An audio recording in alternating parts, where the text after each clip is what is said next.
Hay una creencia que los colombianos hemos repetido sin cuestionar, que nuestro café es el mejor del mundo. Hablar de él hace que se nos hinche el corazón, tanto como cuando nos referimos a nuestra biodiversidad o a nuestras glorias del deporte.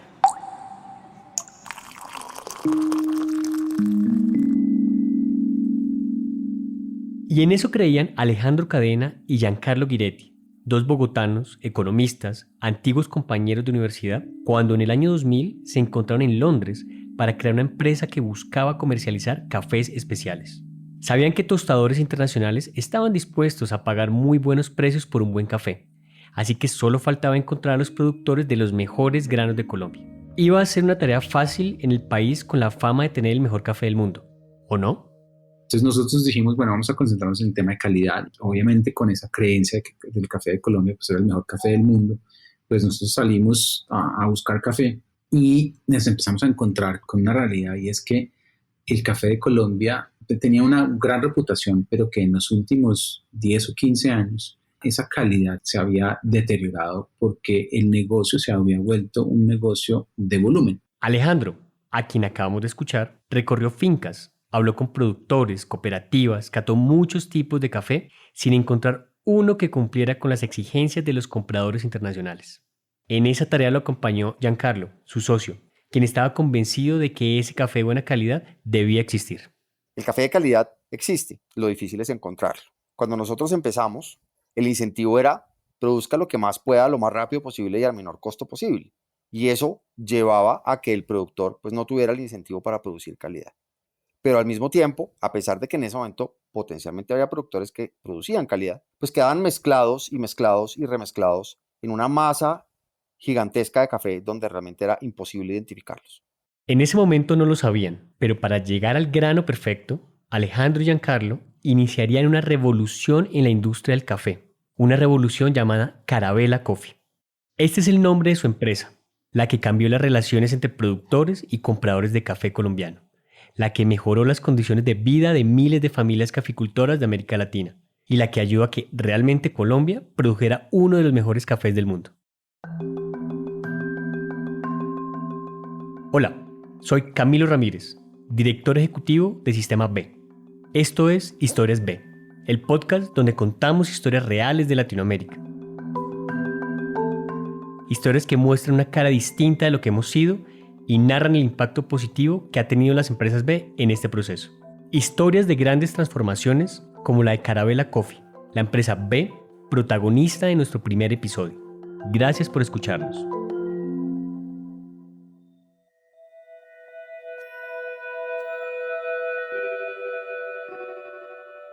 El 2001, el año en que Giancarlo y Alejandro iniciaron la búsqueda de cafés de buena calidad por toda Colombia, fue un año terrible para los caficultores. Los precios estaban en un punto históricamente en sus puntos más bajos de la historia. Entonces una libra de café costaba en ese momento o se vendía o se compraba por 45 o 50 centavos de dólar.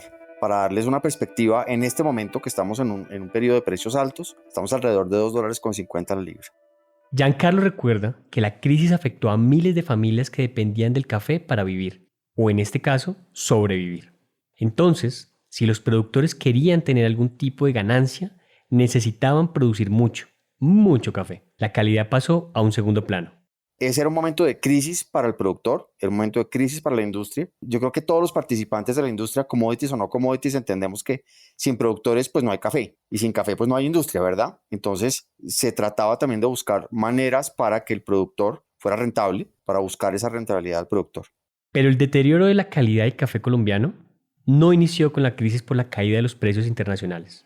Mientras trataban de encontrar a caficultores que pudieran venderles granos perfectos, este par de socios trataban de entender por qué la industria había eliminado los incentivos para que los productores se preocuparan por la calidad de su producto. Tradicionalmente ha sido un negocio que es orientado hacia el precio. Los tostadores de café no compran por origen, generalmente compran es por precio. Estamos hablando de un producto que es visto como un commodity, como algo que simplemente provee cafeína a la gente. Es verdad que muchos de nosotros nos tomamos una taza de café para encender motores o recargar energías durante el día, pero cada vez más personas estamos descubriendo en el café una experiencia para nuestros sentidos. La concepción de café de especialidad es realmente concebir el producto como un alimento, como algo realmente que tiene unas características organolépticas de sabor y de fragancias que lo hacen diferente a otros, ¿cierto? Ese es el café por el que están dispuestos a pagar un poco más quienes se deleitan con los sabores y los aromas. Un café que en ese 2001 parecía esquivo. No apareció ni siquiera en el Viejo Caldas, una de las zonas con las mejores reputaciones del país. A tal punto que empezamos a frustrarnos un poquito de que no hubiera sido tan fácil el cuento como pensábamos y terminamos yéndonos en mayo del 2002 a la Feria de Cafés Especiales que en ese año era en Anaheim, California. Fue nuestra primera Feria de Cafés Especiales, que es una feria que hoy en día se sigue haciendo y que es tal vez la Feria de Cafés Especiales más grande del mundo. Allí escucharon hablar por primera vez de Oporapa, un municipio del Huila, donde al menos 100 campesinos cultivaban un café prometedor. Estaban organizados en una cooperativa y su gerente estaba en California tratando de demostrar que en Colombia sí había voluntad y capacidad para producir cafés de alto nivel. Y este productor, con mucha confianza en lo que tenía, nos dijo: yo tengo el café que ustedes están buscando. Pues nos reunimos un par de veces en esa feria y él nos dijo: yo le voy a mandar muestras para que usted vea lo que nosotros sí tenemos, esa calidad que usted busca. Y dicho y hecho, el productor nos mandó un par de muestras y resultaron ser muestras de café espectaculares. Y ahí comenzó esta travesía. En la feria también conocieron a su primer cliente, un tostador interesado en llevar el mejor café colombiano a Europa. Con él firmaron un contrato en el que se comprometieron a enviar en un par de meses un contenedor de café 0 defectos. Para lograrlo, viajaron a Oporapa, donde conocieron a quienes se convertirían en sus socios en la aventura de hacer el primer envío. Nunca en mi vida habíamos oído hablar de Oporapa, Huila. Creo que la gran mayoría de los oyentes de este podcast no saben ni siquiera dónde queda Oporapa, Huila. Pueblito como a 1 hora y media de Pitalito.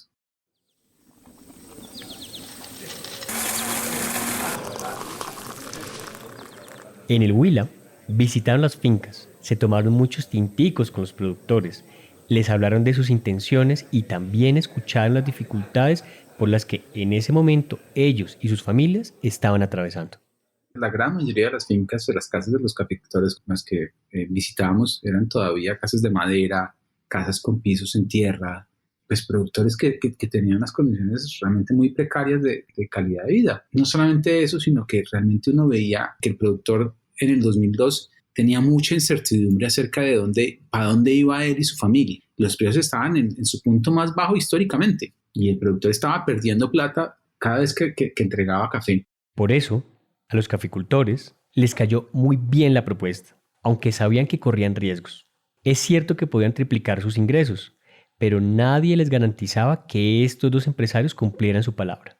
Al fin de cuentas, era la primera vez que alguien les hacía una oferta como esta. El productor tiene que decir, bueno, yo le estoy entregando este café a este señor, ¿sí me van a pagar lo que me están prometiendo o no me van a pagar lo que me están prometiendo? Entonces, ese proceso de generación de confianza fue tal vez lo más importante que nosotros hicimos desde el primer día, y es que desde el primer día dijimos, bueno, nosotros vamos a decir A y vamos a cumplir A, tanto con los productores con quienes trabajamos como con los clientes con quienes trabajamos. Cumplir esa promesa implicaba cambiar las reglas del juego. De nada servía que los clientes estuvieran dispuestos a pagar un buen precio si la mayor parte del dinero se quedaba en manos de los intermediarios. Y eso no fue bien visto por muchos en la industria. Pues nosotros no teníamos cómo trillar el café, cómo comprarlo. El café en Colombia se compra de contado, ningún productor te fía el café, entonces teníamos que tener el dinero, tener la infraestructura para poder recibir ese café, hacer el control de calidad, trillarlo y exportarlo. Y empezamos a tocar algunas puertas de gente que ya estaba en el negocio y todas esas puertas se empezaron a cerrar rápidamente. La gente no quería colaborarnos, nos decían, sí, claro, yo les hago todo, pues ustedes quédense allá importando el café, y pues eso no es lo que queríamos nosotros, queríamos ser partícipes de toda la cadena. Poco a poco fueron sorteando los obstáculos, pero cada vez que solucionaban uno, aparecía otro más grave. Y lo peor es que muchos parecían sabotajes. Empezaron a ponernos un poquito de zancadilla. Nosotros teníamos para ese primer contenedor una trilladora que en ese entonces era de un exportador colombiano y nos había dicho que sí, que claro, que nos abría el espacio para trillar café, y a última hora nos dijo no, ya no tengo espacio. Y era la única en ese entonces, pues una de las pocas trilladoras que había en Neiva que podía trillar ese café, y nos tocó empezar a llamar a otras trilladoras porque pues ya teníamos todo listo y no le podíamos quedar al cliente con el primer embarque, o sea, hubiera sido fatal. La única trilladora que lograron conseguir a última hora estaba en Tuluá, en el Valle del Cauca, a 365 kilómetros de Oporapa. El traslado del café significaba más gastos, pero era la única opción.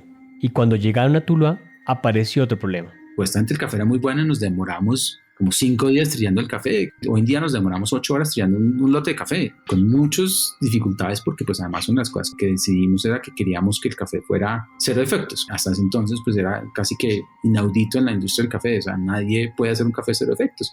Y nosotros le dijimos al cliente, sí, le vamos a hacer unos cafés cero efectos. Cuando me refiero a cero efectos es efectos físicos. El nivel de exigencia era tan alto que los trabajadores de la trilladora creían que era imposible. No estaban acostumbrados a que alguien pusiera tanta atención a los detalles. Finalmente, cuando creyeron que habían logrado el objetivo, llegó el momento de enviar el primer contenedor. Exportamos el café y cuando llegó al cliente, un mes después, lo rechazaron precisamente por los defectos. Tenía más defectos de lo que la norma lo permitía, lo cual fue, pues, obviamente, pues, un golpe durísimo. Afortunadamente, el café era tan bueno en calidad, en taza, de sabor, que el importador que estaba comprando el café dijo, no se preocupen, yo les busco otro mercado, pero ustedes tienen que reemplazar este café. Y tenían que hacerlo lo más rápido posible, así que todo el proceso empezó de nuevo, pero esta vez sería mucho más exigente. La segunda vez que lo trillamos fue aún más dura la cosa porque obviamente fuimos mucho más estrictos en que no teníamos que, ese sí tenía que salir bien y eso fue todo un complique con la gente de la trilladora. Y tanto así que terminamos necesitando más café del que le habíamos mandado a la trilladora, entonces nos tocó mandar, en lugar de mandar una tractomula, nos tocó mandar una turbo de 5 toneladas y costó un montón de plata mandar solamente 5 toneladas desde Pitalito hasta Tuluá Valle, pero lo logramos finalmente y ese segundo contenedor afortunadamente pasó por todos los controles de calidad y el cliente quedó muy contento. Ahora sí era el momento de celebrar. Habían logrado lo que parecía imposible, pero al hacer un balance de los gastos y el tiempo invertido, se dieron cuenta de que si querían ser competitivos debían hacer muchos cambios. Pues nos tocó entrar a repensar un poquito, bueno, cómo son los procesos de trilla, cómo son los procesos de compra, cómo vamos a hacer para que el café efectivamente lo podamos hacer y no tengamos que hacer un proceso industrial de 4 o 5 días, sino que podamos llegar al punto donde lo podemos hacer en el mismo tiempo o casi en el mismo tiempo en el cual lo hace pues hoy en día un productor o un exportador de café comercial. Entonces, todos estos aprendizajes ha sido un proceso iterativo donde aprendemos una cosita, la implementamos, aprendemos otra, la implementamos y así sucesivamente, manteniendo la transparencia, manteniendo la trazabilidad, porque eso es clave. La otra clave ha sido la relación que se ha establecido con los caficultores. Ellos no solo son vistos como una parte fundamental de la cadena, son la base de todo el proceso. Desde el día cero, nuestro modelo de negocios dentro del café siempre fue poner al productor como un eje central y poner la calidad como un eje central de lo que es el modelo de negocios. Aquí siempre dijimos, esto es una maratón, esto no es un sprint, aquí nosotros estamos pensando en el largo plazo, estamos construyendo relaciones. Y esa construcción de relaciones no se logra con una transacción, se logra con 20, con 50 transacciones, tanto con el productor como con el tostador.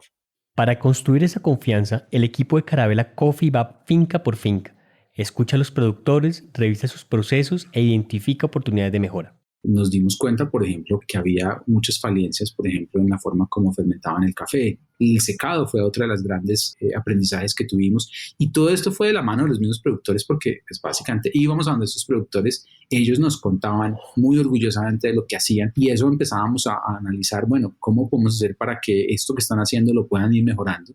Es un trabajo personalizado que se hizo con los primeros 100 caficultores y se sigue haciendo con los más de 4.000 que hoy le suministran sus mejores granos a Carabela Coffee. Y no solo desde Colombia. Esta maratón ha rendido sus frutos y los ha hecho llegar a los campos de México, Guatemala, Nicaragua, El Salvador, Perú y Ecuador. Pues nosotros empezamos a comprar lote por lote, productor por productor. Cuando uno le contaba eso a los clientes, pues ellos decían, pero ustedes están locos. ¿Cuánto es el mínimo que ustedes compran? No, no hay mínimo. Entonces, ahí es donde se empieza a notar pues el trabajo, el seguimiento que se hacía con cada productor y cómo eso tenía un efecto importantísimo en la calidad y en la consistencia del producto que le estaba llegando al cliente final.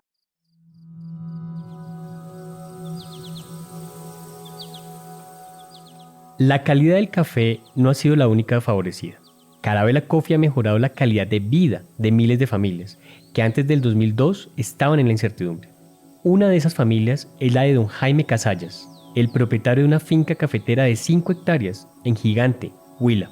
Entonces ellos me decían lo que tiene que poner es una buena calidad en el café. Entonces empezamos a trabajar y poco a poco pues fuimos haciendo como una amistad también con ellos. Llevaban tostadores, cana venían de Europa, de Japón, de Estados Unidos. Y la diferencia en ese tiempo es que yo empecé a secar unos poquitos de café y vendiéndolos a Carabela. Yo me recuerdo tanto que en ese tiempo el café estaba a 200.000 la carga mojado. Ahí en seco ya salía a 700 y algo la carga. 500.000 pesos de diferencia. Don Jaime, quien pasó su infancia recogiendo café en la finca de su papá y ha sido testigo de muchas crisis en la industria, siente que el acompañamiento de Carabela ha hecho crecer su negocio. Lo mismo piensa su hijo, Jaime Andrés, quien decidió seguir los pasos de sus ancestros y hoy administra la finca familiar. Que nosotros empezamos a entender también que el café es un alimento, entonces así mismo lo tratábamos, ayudar a preservar pues también los ecosistemas, porque pues nosotros ya empezamos también como a entender, pues aunque nosotros ya traíamos esa conciencia, ¿cierto? Pero empezamos a darle un poco más de prioridad pues al tema medioambiental también, ¿cierto? A sembrar un poco más de árboles, a cuidar un poco más las cuencas de las aguas.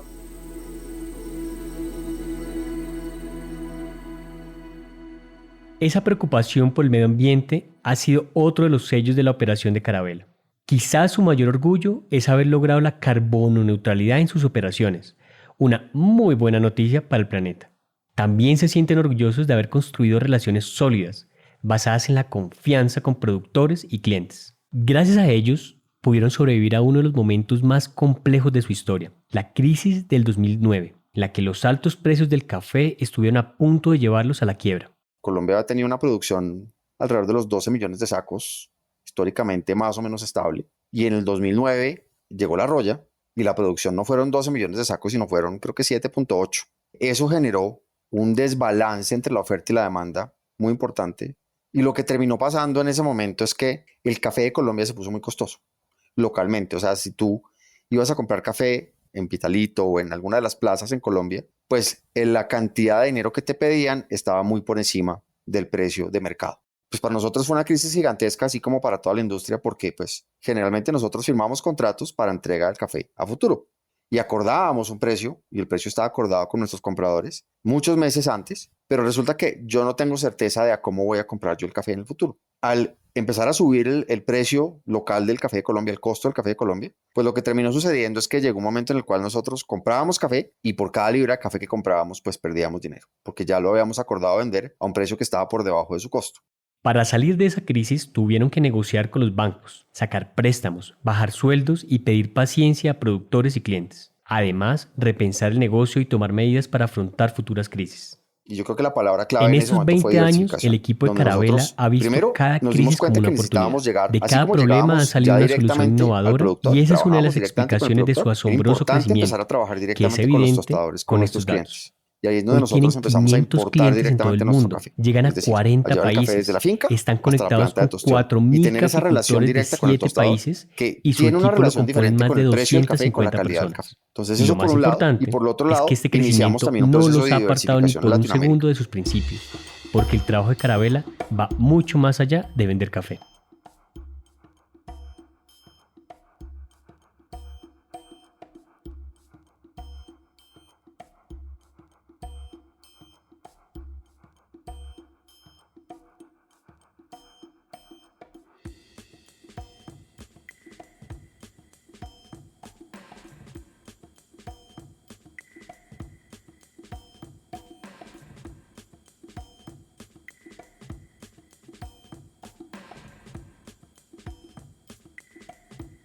Nosotros, más que vender un producto, lo que hacemos es conectar gente, conectar a estos productores pequeños que en su vida yo creo que pensaron que iban a poder ver su café vendido en Dinamarca o en Inglaterra o en Estados Unidos o en Australia o en Taiwán, y que hoy en día ven que están desarrollando relaciones con consumidores y con tostadores en lugares muy lejanos del mundo. Entonces, lo que nosotros hacemos finalmente es conectar a esos consumidores que están buscando un café de calidad con esos productores que están produciendo ese café de calidad. Este compromiso por el bienestar de los productores y la protección del medio ambiente hacen de Carabela Coffee una empresa B.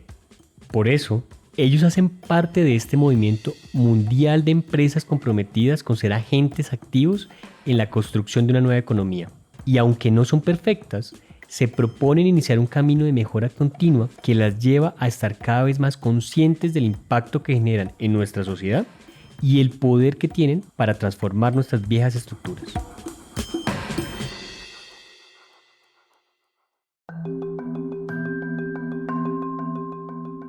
Muchas gracias por llegar al final de Historias B, el podcast de Sistema B. Gracias también a Giancarlo Giretti, Alejandro Cadena y a todos los integrantes de Carabela Coffee que nos permitieron contar su historia. Este podcast fue producido por Acorde Podcast, el guion es de Lorena Vega y el diseño sonoro de Dayan Osorio. Hasta la próxima.